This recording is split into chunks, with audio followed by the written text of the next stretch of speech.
ಹಸಿರು ಎಲೆ ಇರುತ್ತದೆ.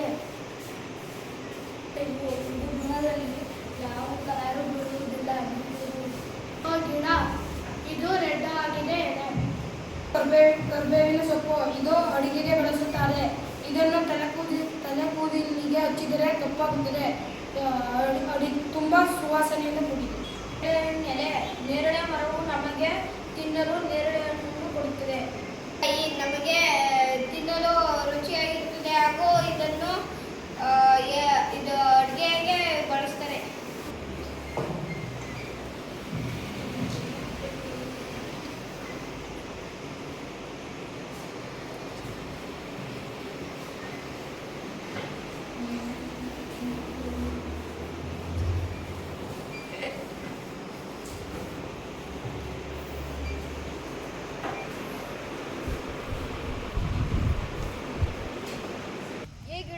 ಬಿಳಿಯಾಗಿದೆ.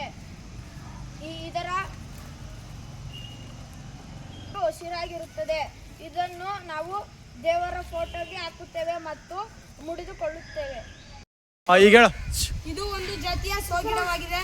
ಇದನ್ನು ಮನೆ ಹತ್ತಿರವಾಗಲಿ ಕಚೇರಿ ಹತ್ತಿರವಾಗಲಿ ನೆಡುತ್ತಾರೆ. ಇದರ ಗುಣಲಕ್ಷಣ ಹಸಿರಾಗಿದೆ. ಕಸೆ ಗಿಡ ಇದರ ಗುಣಲಕ್ಷಣ ಇದು ಹಸಿರಾಗಿ ಎಲೆ ಬಿಡುತ್ತದೆ ಮತ್ತು ಹೂವನ್ನು ಬಿಡುತ್ತದೆ ಮತ್ತು ಗಸಗಸೆ ಹಣ್ಣನ್ನು ಬಿಡುತ್ತದೆ. ಗಸಗಸೆ ರಸವನ್ನು ಪಾಯಸಕ್ಕೆ ಬಳಸುತ್ತಾರೆ. ಸೀಪೆ ಗಿಡ ಇದರ ಗುಣಲಕ್ಷಣ ಹಸಿರಾಗಿದೆ. ಇದರ ಎಲೆ ಇದು ಹೂವನ್ನು ಬಿಡುತ್ತದೆ ಮತ್ತು ಕಾಯನ್ನು ಬಿಡುತ್ತದೆ. ಈಗ ಸೀಪೆ ಹಣ್ಣನ್ನು ಆಡಿಸಿ ಜ್ಯೂಸ್ ಮಾಡಿ ಕುಡಿಯುತ್ತಾರೆ. ಸಕ್ಕರೆ ಕಾಯಿಲೆ ಇರೋರಿಗೆ ತುಂಬ ಒಳ್ಳೆಯದು. ಇದರ ಹೆಸರು ತೆಂಗಿನ ಮರ. ಇದರ ಗುಣಲಕ್ಷಣ ಇದು ಹಸಿರಾಗಿ ಎಲೆ ಬಿಡುತ್ತದೆ ಮತ್ತು ಇದು ಮರವಾಗಿ ಬೆಳೆಯುತ್ತದೆ.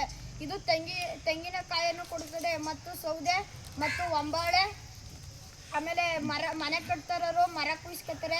ಮುಂತಾದ ಉಪಯೋಗಗಳಿವೆ. ಇದು ಒಂದು ಜಾತಿಯ ಸಸ್ಯವಾಗಿದೆ. ಇದು ಪುದೀನ ಸೊಪ್ಪು. ಇದರ ಗುಣಲಕ್ಷಣ ಹಸಿರಾಗಿ ಎಲೆ ಬಿಡುತ್ತದೆ. ಇದನ್ನು ಅಡುಗೆಗೆ ಬಳಸುತ್ತಾರೆ.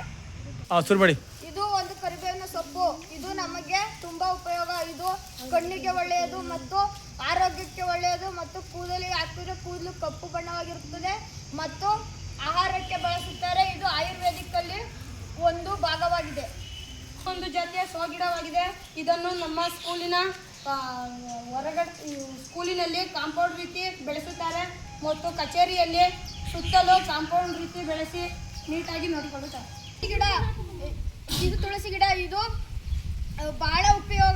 ಇದರಿಂದ ನಮಗೆ ಬಹಳ ಉಪಯೋಗ ಆಗುತ್ತದೆ. ಇದು ಆಯುರ್ವೇದಿಕ್ನ ಒಂದು ಭಾಗವಾಗಿದೆ ಮತ್ತು ಇದನ್ನು ಮನೆಯ ಮುಂದೆ ಪೂಜೆ ಮಾಡುತ್ತಾರೆ ಮತ್ತು ಅದು ಮಕ್ಕಳಿಗೆ ತುಂಬಾ ಒಳ್ಳೆಯದು.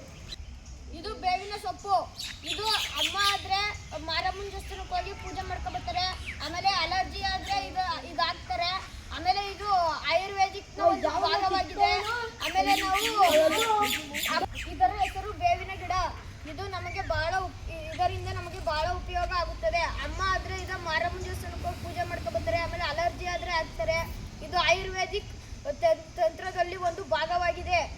ಆಮೇಲೆ ಮನೆ ಕಟ್ಟಕ್ಕೆ ಅದನ್ನು ಕುಯ್ದು ಕಿಟಕಿ ಬಾಕಲನ್ನು ಮಾಡುತ್ತಾರೆ ಮತ್ತು ಹಬ್ಬದಲ್ಲಿ ಎಳ್ಳು ಬೇವು ಬೆಲ್ಲವನ್ನು ತಿನ್ನುತ್ತೇವೆ ಆಗುತ್ತದೆ. ಸರಿ. ಇದು ಬಾಳೆ ಗಿಡ. ಬಾಳೆ ಗಿಡದಲ್ಲಿ ಬಾಳೆಹಣ್ಣು ಬಿಡ್ತದೆ. ಇದು ಎಲೆಗಳೆಲ್ಲ ಆಡು ಪುಡಿಗೆ ಹಾಕುತ್ತೇವೆ.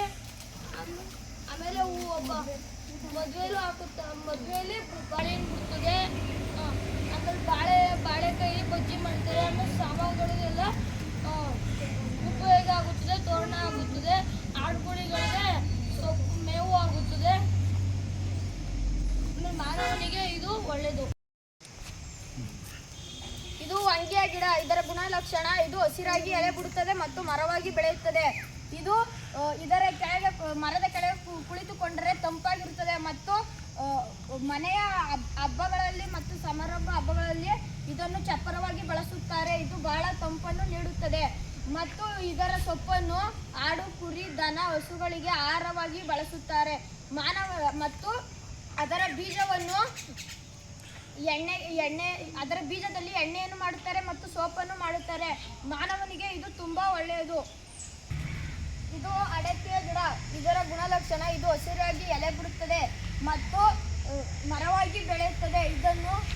ಈ ಅಡಕೆಯನ್ನು ಪಾಪರ್ ಮತ್ತು ಬಾಂಬೆಗೆ ಹಾಕುತ್ತಾರೆ ಮತ್ತು ನಾವು ಎಲೆ ಅಡಿಕೆ ಹಾಕುತ್ತೇವೆ ಮತ್ತು ಇದನ್ನು ದೇವರಿಗೆ ಮಡಗುತ್ತಾರೆ. ಮಾನವನಿಗೆ ತುಂಬಾ ಉಪಯೋಗವಾಗುತ್ತದೆ. ಇದರ ಹೆಸರು ದಾಸವಾಳದ ಗಿಡ. ಇದರ ಗುಣಲಕ್ಷಣ ಎಲೆ ಹಸಿರಾದರೂ ಇದರಲ್ಲಿ ಬಿಡುವ ಹೂವು ಕೆಂಪಾಗಿರುತ್ತದೆ.